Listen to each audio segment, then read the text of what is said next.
What do you get when you have the desire for innovation, the want and need for original content, no funds to create, some of the greatest writers and producers of all time, slightly used animation to pull stock from, and a youth and hunger to change the status quo while effectively turning animation on its head? If you guessed Space Ghost Coast to Coast, then you, my friends, probably had an amazing childhood, and that's the topic we're covering this week. It's April 15th, 1994. Roughly a year and a half prior, Cartoon Network is rolling out to the masses and putting its use of the Hanna-Barbera library. We would be greeted by the dulcet sounds of our generation's Johnny Carson, Space Ghost. Space Ghost Coast to Coast would go down as being the first program created and produced specifically for Cartoon Network. Without this show, it's very likely that we don't get the animation boom of the 90s, where we would see shows like Dexter's Lab, Powerpuff Girls, Johnny Bravo, Courage the Cowardly Dog, and Cow and Chicken. These shows would take off and permeate the culture of cartoons, forever changing the animation landscape. Without the success of Space Ghost Coast to Coast, it's extremely likely that we would not get what would later take the world by storm and introduce mainstream media to 2 blocks of cartoons that would revolutionize how and what we would consume. Those 2 blocks that we would so lovingly look back on would be Toonami and Adult Swim. Space Ghost Coast to Coast, created by Mike Lazzo, took our favorite superhero turned late night show host from the 60s and transported him to our airwaves in 1994, and put him front and center in the satirical commentary of a late night talk show host. But before Space Ghost Coast to Coast was a thing, we should take a look at the humble beginnings of our favorite late night talk show host. Space Ghost, created by the legendary Alex Toth for Hanna-Barbera Productions, centered around Tad Ghostal, an intergalactic crime fighter from the Ghost Planet. This show would ultimately go for just 1 short season with only 20 episodes, but its impact would be long-lasting on Mike Lazzo, the genius that would bring us the 3 aforementioned entities above. Mike would end up being one of the major driving forces of shaking up and changing what animation was, is, and could be, while effectively leaving his mark on the animation industry and inspiring countless generations of not only animators, but showrunners, writers, creators, and the list could literally go on and on. Space Ghost was originally voiced by the late great Gary Owens. That name might sound really familiar to most of you out there, so let's take a second to appreciate this late legend's amazing career. In addition to voicing Space Ghost, we would also see Gary voice the Blue Falcon, Roger Ramjet, the narrators for Captain Caveman and the Teen Angels, Yogi's Space Race, as well as Yogi's Treasure Hunt, The Adventures of Sonic the Hedgehog, America's Funniest Home Videos, and he would voice Powdered Toast Man in Ren and Stimpy, as well as making an appearance on Space Ghost Coast to Coast. Now, this man's career spanned multiple decades, so we couldn't mention everything he lent himself or his voice to, but it is noted at just how influential he was to so many generations of fans. It's really worth it to take a look at this man's resume and try to keep a tally at how much enjoyment that he has brought to so many from his illustrious career. Now that we kind of have a little bit of our origin story for Space Ghost, let's jump back to the early days of Space Ghost Coast to Coast. Like I had mentioned previously, Space Ghost Coast to Coast spun out of Mike's love and affinity for a character when he was a kid. We would see those same characters that graced the original Space Ghost populate our airwaves under a new banner of Space Ghost Coast to Coast in 1994. The main cast for Space Ghost Coast to Coast would end up being Zorak, a mantis-like character that Space Ghost refers to as the Lone Locust of the Apocalypse, which would later be retconned and referred to as the Lone Mantis of the Apocalypse. Zorak would ultimately be everyone's favorite villain turned band leader for this series. We would also have another villain-turned-friend in Moltar, which would be the director and producer for Space Ghost Coast to Coast. Moltar would also have a brief stint as being the first host of another fan-favorite block, Toonami. This would ultimately make up the majority of the original cast, and we would have George Lowe as Space Ghost.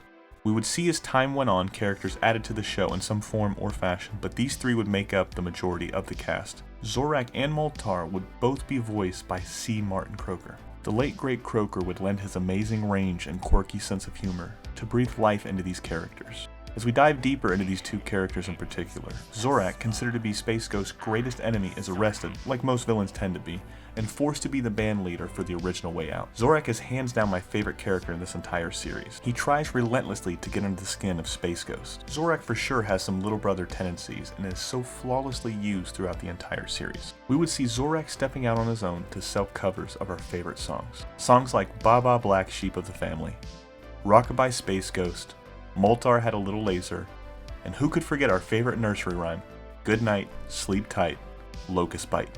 This is what the kids truly wanted to hear while being whisked away to sleep. Moltar, our favorite producer that doesn't want to produce, is the guy we would see pulling all of the levers and making sure the show stays on track. We would see Moltar chat with guests, watch the All Lava Network, and literally try to do anything and everything to not be a part of the series. Throughout this series, we would be introduced to a slew of characters. One of those fan favorite characters turned mainstay would be a character named Brack. Brack was originally voiced by Key Luke in the Space Ghost series, but his first appearance on Space Ghost Coast to Coast, we would see C. Martin Croker again take a stab at another voice. Andy Merrill would take over as voicing Brack shortly thereafter and become the character that we all know and love. We would see a gang of characters come and go from the Coast to Coast cast. They were much like Gandalf in a sense. They would appear on the show at the exact moment when they are needed the most.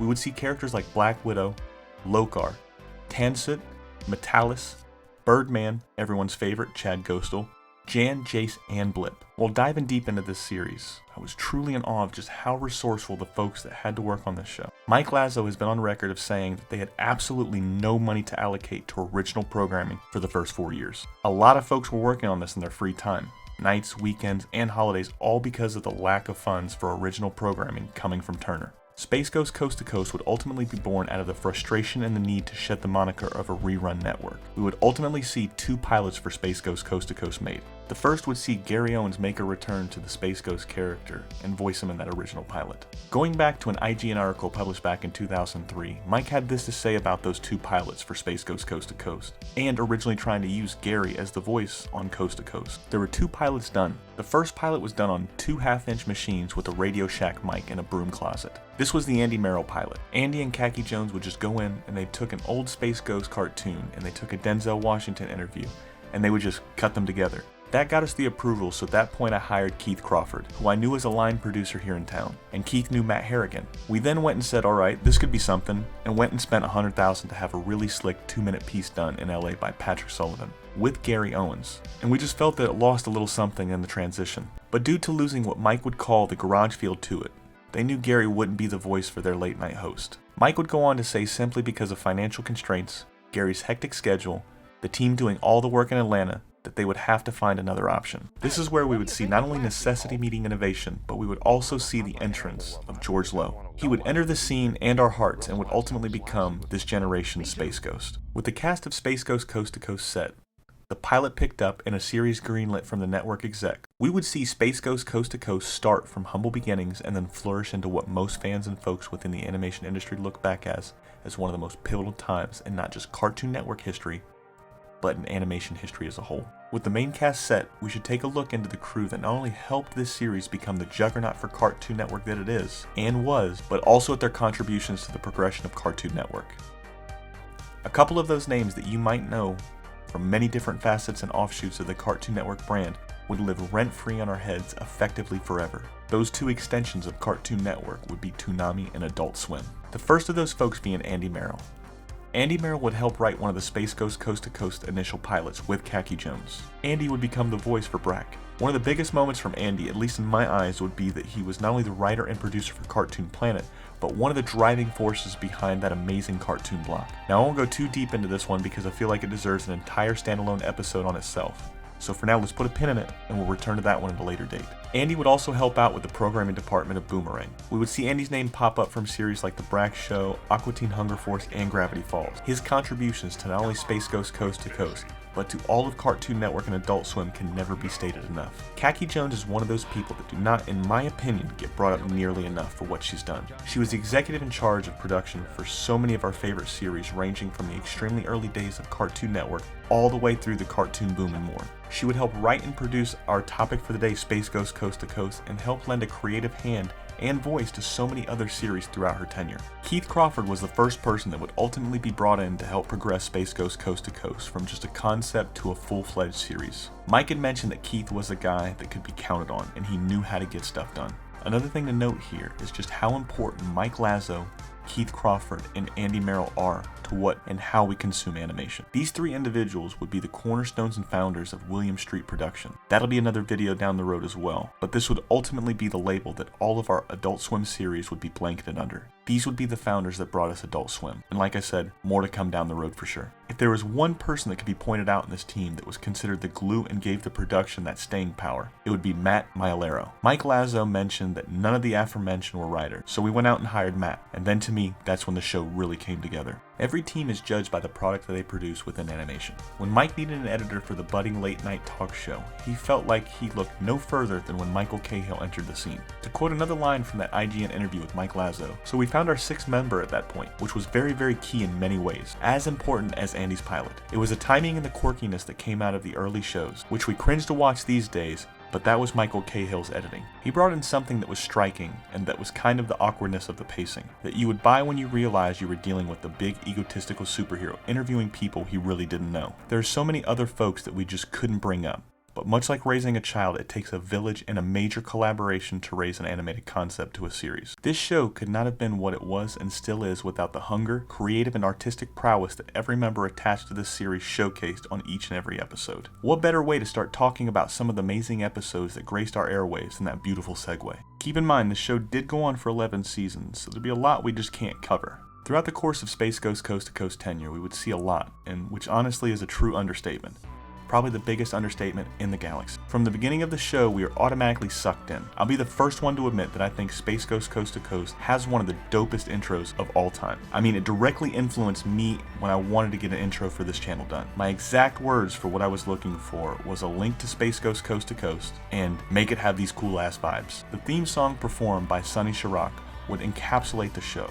Its weird cuts, guitar riffs, psychedelic pulses would make this show for me. I loved hearing it open because I knew I was in for a great time. Like I had mentioned before, we would be graced with 11 seasons of this groundbreaking series, so we can't go into detail about each and every episode, but we can talk about some of the ones that stand out to me and were so influential. I want you guys and gals to sound off in the comments below and let me know what you thought about the episodes that were special to me, and let me know the ones that mean the most to you. When I think of all of these Space Ghost Coast to Coast episodes, the first one that comes to mind is hands down from Season 2 and just happens to be the very first episode. It's the world premiere tune-in. In this episode, written by Matthew Maialero, we would see Cartoon Network launch of world premiere tunes that would later be renamed What a Cartoon. The episode titled President's Day Nightmare would effectively alter animation history forever. We would see the Council of Doom forming like Voltron to hold a competition as to which original cartoon from Cartoon Network would kick off this forever-changing initiative brought to life by then Hanna-Barbera president Fred Seibert. We would see a slew of future animation Hall of Famers like Craig McCracken with his pilot The Powerpuff Girls, Gendy Tartakovsky with Dexter's Lab, Van Partibile, Eugene Mateos, Dean Parkinson, and the legendary Pat Ventura. They would all eventually be interviewed by Space Ghost and judged by the Council of Doom on their pilot. We would see Craig McCracken win the contest and his pilot, The Powerpuff Girls Meet Fuzzy Lumpkins, showcased. Once Craig is named the inaugural winner for the What a Cartoon shorts, we would see our three favorite crime-fighting girls take Fuzzy Lumpkins to task. We would also see Craig celebrate, decked out in full-on swimsuit with accessories. Getting to see Craig be extremely fun and playful in this showed just how fun Space Ghost Coast to Coast could be. I enjoyed the interviews where the folks didn't get or understand the concept of Space Ghost Coast to Coast. But when we would get lucky enough to see an interviewee play along and go with the flow, like Craig McCracken, like Bobcat Goldthwait, like Adam West, it made it all that more special to me. Another episode that sticks out so vividly is Pile Driver. Now I'm sure everyone growing up can remember just being swept up into pro wrestling. I mean, when I was at my heyday of wrestling consumption, my TV screens were graced with the Stone Cold Steve Austins, the NWOs, and DXs of the world. We would see Hulkamania take over this episode, and one of my favorite moments in anything ever is seeing Zorak bring a foreign object into the scene while he tries to get Space Ghost with a chair shot. We would also hear the late great Macho Man Randy Savage make an audible hot tag on Coast to Coast. I wish you could have seen your old man weeping like a woman after my patented pile driver. Tag on Coast to Coast. Now, this episode might not be the biggest to some, but for me, it goes down as one of my favorite anythings. This episode in question would be Batman. To me, this episode told us everything we needed to know about what Coast to Coast is and would be. Having a major portion of the original Batman 66 cast on and seeing Zorak dress up and take on the Batman Tis identity was a real treat for me. I saw a lot of these in reruns and out of order, so I truly could not appreciate just how brilliant Coast to Coast was and is at such a young age. It's probably safe to say the world premiere tune-in episode is probably my earliest core memory of the show, just for the sheer impact of what Cartoon Network and its original programming meant to me. However, the Batmantis episode is truly the moment that I got what Space Ghost Coast to Coast set out to do. It was this episode that captured my imagination and that punk rock-esque rebel spirit in me that never really let go. We would see so many faces throughout the many decades of pop culture pop up. We would see folks like Gilligan, Adams West, Jerry Springer, Jim Carrey, the Ramones, Lassie, yes that Lassie, Hulk Hogan, Franz Dresser, Bill Nye, Matt Groening, Mike Judge,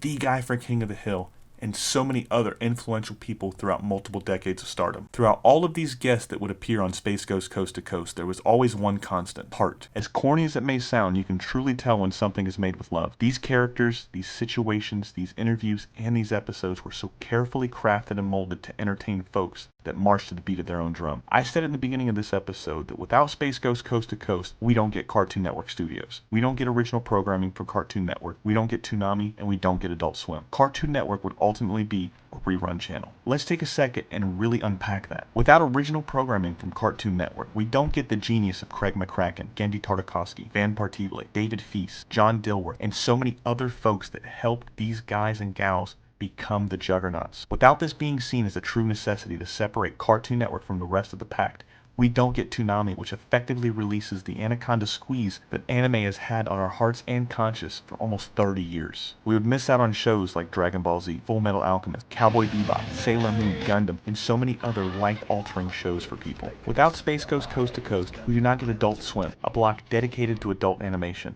We wouldn't see these series that would become foundational pieces to a budding enterprise in an untapped market that was, and in some cases still is, to this day, adult animation. We wouldn't have shows like C-Lab 2021, Aqua Teen Hunger Force, Harvey Birdman at Law, Venture Brothers, Squidbillies, Robot Chicken, Home Movies, Metalocalypse, and not to mention the Eric Andre Show. Eric's been on record as saying just how influential and important Space Ghost Coast to Coast was to him in getting his show on the air. It hit during college for him and really helped mold and shape his comedic sensibilities and timing. It's safe to say that inspiration comes in many forms. It's also safe to say that at the end of the day, we should all tip our caps and give a huge thanks to what the folks of Space Ghost Coast to Coast were able to accomplish during such a pivotal time in animation. While we could have done at least another 4 to 5 hours of just the episode breakdowns, I truly feel like it would have been a huge disservice for me, to you, and the series to break down these episodes just from my point of view, and take away from the nuances that show still has almost 30 years later. If I can recommend anything to you fine folks that have so graciously spent some time watching this video today, it's this. Pick a season, an episode, a clip from the series, and give it a watch. Whether it's your first viewing or it's the first viewing of the series in a long time, I think we can all agree that no matter what happens when we hear that opening riff to the intro song,